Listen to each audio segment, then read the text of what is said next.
išmokyk mus melstis. Jonas mokė savo mokinius. Kai melsite, sakykite: Tėve mūsų, kurs esi danguje, teesie šventas tavo vardas, teateinie tavo karalystė, tebūnie tavo valia. Kasdienės mūsų duonos duok mums kasdien ir atleisk mums mūsų kaltes, nes ir mes atleidžiame kiekvienam, kuris mums kaltas. Ir nevesk mūsų į pagundą, bet saugok mus nuo pikta.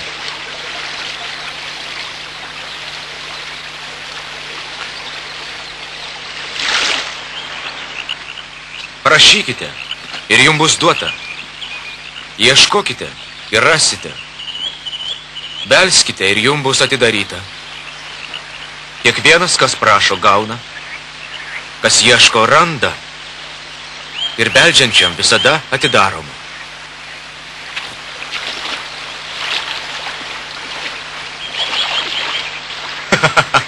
Koks tėvas žuvies prašančiam vaikui duos gyvatę. Ar prašančiam kiaušinio duos skorpioną.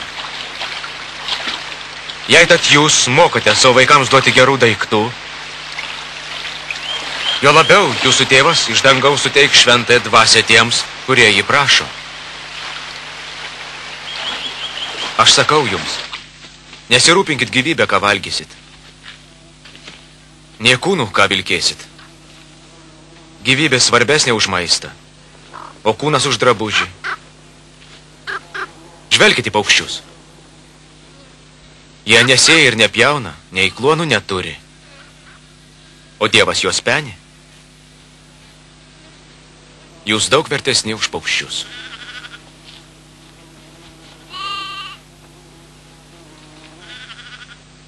Kuris savo rūpesčiu galit bent kiek prailginti amžių.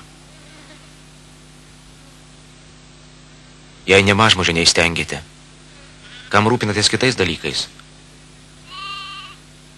Štai lelijos, įsižiūrėkit. Jos nei verpia, nei audžia. Bet nei didysis Saliamonas nebuvo taip pasipuošęs kaip ši gėlė. Jei Dievas taip aprengia laukų gėlę šiandien žydinčiau rytoj metamą į krosnį, tai dar labiau pasirūpins jumis. Jumis, mažatikiai. Suteik mums tikėjimo. Jeigu jūs turėtumėte tikėjimą, kaip garstyčios grūdelį ir lieptumėte medžiui, išsirauk ir pasisodink jūroje, tai jis paklausytų jūsų.